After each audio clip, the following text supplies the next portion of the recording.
Kedua wanita ini orang abadi. Mereka digantung selama 10 jam, tapi masih hidup.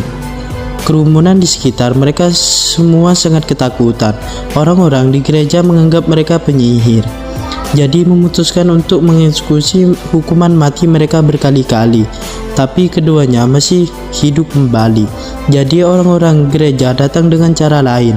Salah satunya dikurung dalam sangkar besi dan diikat dengan rantai. Mereka mencekiknya dengan tali, lalu melemparkan ke laut. Biarkan dia tenggelam di dasar laut. Setelah dia hidup kembali, dia terus ditenggelamkan. Hal ini menjadi siklus abadi. Dia tidak akan pernah bisa keluar dari sini. Penderitaan seperti itu perlahan-lahan menyebabkan dia menjadi gila. Tak lama kemudian, salah satu telah melarikan diri. Namanya Andy. Selama ratusan tahun, dia telah berusaha menemukan temannya yang terkunci di peti mati. Tapi ini sangat sulit. Dia mencari untuk waktu yang lama dan masih belum ada hasil. Pada saat ini, dia sudah menciptakan pasukan abadi yang berinisiasi dalam menghancurkan organisasi teror.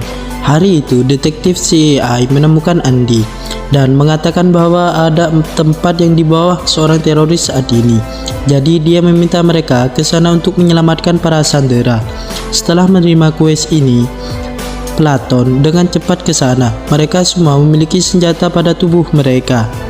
Bahkan ada pedang dari 1000 tahun yang lalu dan parang dari Mesir. Senjata yang dibawa Kapten Andy adalah bilah kembar yang telah ada selama ribuan tahun. Keempatnya dengan cepat menyusup ke markas musuh dan bunuh pengawal-pengawal tanpa bersuara. Tapi setelah diperiksa, mereka tidak menemukan keberadaan mereka. Pada saat ini, cahaya tiba-tiba muncul. Mereka dikejutkan dengan sebuah tembakan yang beruntun. Sekelompok musuh bergegas keluar, menembak hujan peluru ke arah mereka. Semua orang dengan cepat dikalahkan. Ternyata tidak ada satupun sandera di sini. Itu hanya jebakan. Pihak musuh memeriksa tubuh mereka berempat.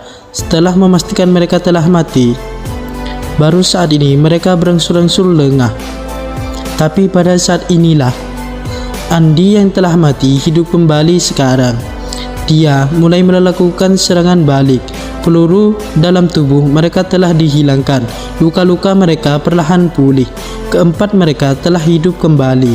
Pihak musuh belum sempat beraksi.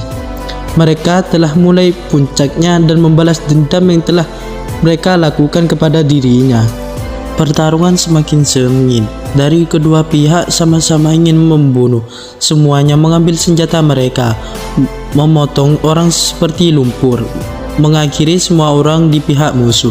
Setelah semuanya selesai, Andy menemukan kamera di sudut.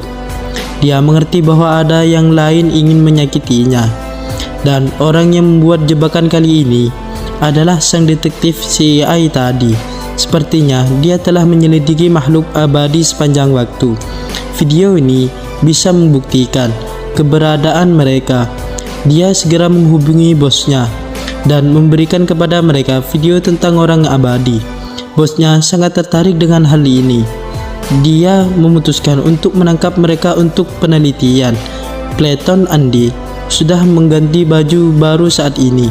Dia memutuskan mencari detektif CIA James untuk memberikan pelajaran. Di sisi lain, di medan perang, tentara khusus bernama Neil sedang dalam misi. Ketika Neil menangkap teroris, diam-diam diserang oleh musuhnya yang dipotong lehernya. Dia langsung mati di tempat. Tapi kemudian dia dengan cepat sadar kembali. Hal ini membuktikan bahwa dia juga abadi, dan tindakan ini dirasa oleh makhluk abadi lainnya. Mereka berempat terbangun pada saat yang sama. Andy memutuskan untuk pergi menyelamatkannya. Keesok harinya, luka di leher Neil menghilang tanpa bekas.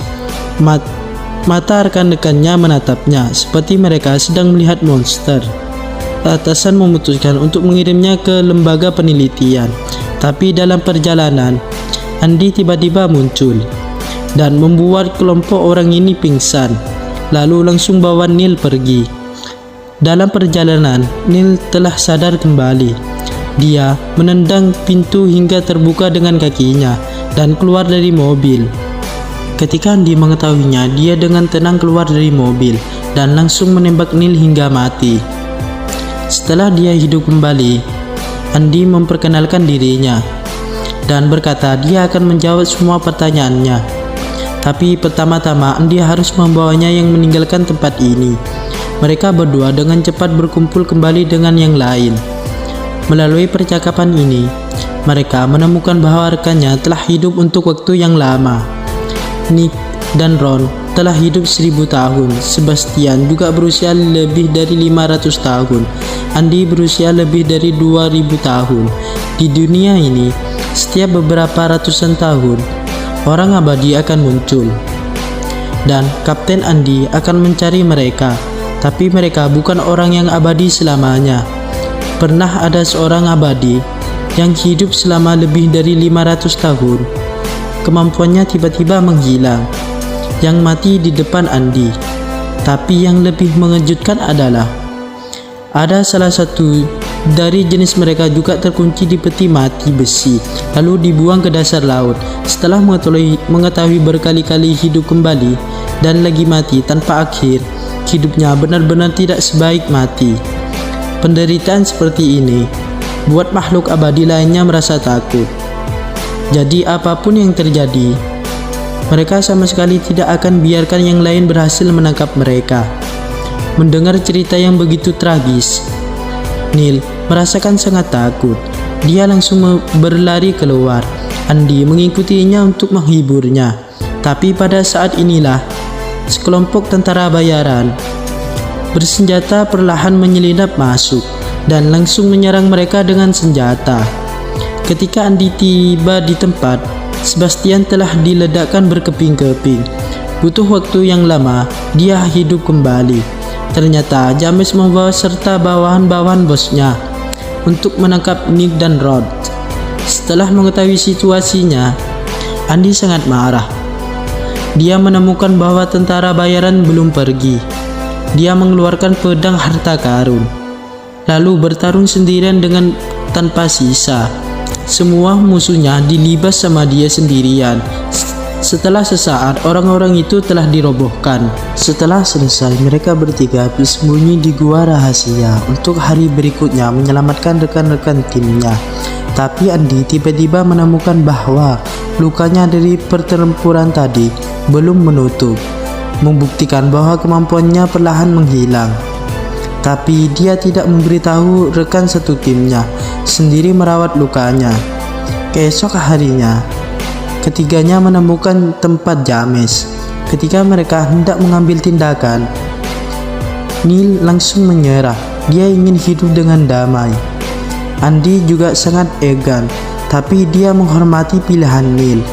Mereka berdua menyelinap masuk, dengan cepat menemukan James. Tapi Sebastian tiba-tiba menembak Andy di belakang, melukai pinggangnya, dan mengikatnya. Andy berjuang dengan sekuat tenaga. Dia mengenai Sebastian mengapa dia harus melakukannya. Ternyata dia sengaja pura-pura ditinggalkan. Tujuan utama adalah untuk menangkap Andy. Sudah lama dia telah berniat hidup lagi. Dia ingin mengetahui rahasia keabadian.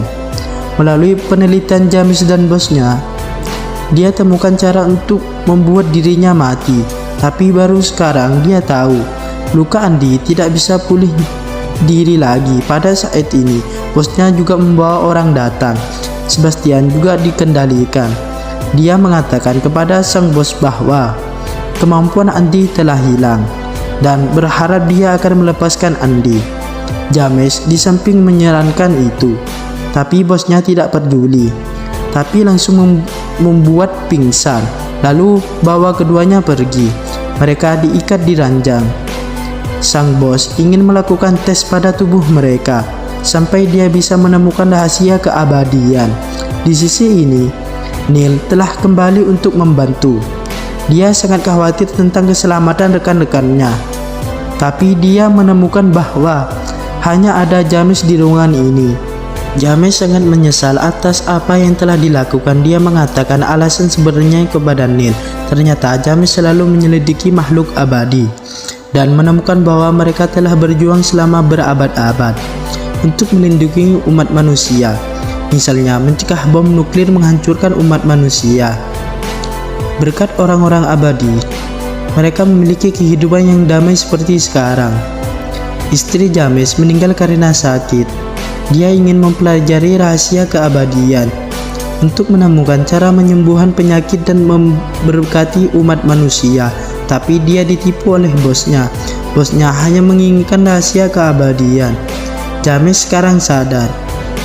Dia dan Neil pergi ke perusahaan bosnya. Neil sendiri ke atas untuk menyelamatkan orang. Tapi tak lama setelah dia pergi, dia bertemu sekelompok tentara bayaran.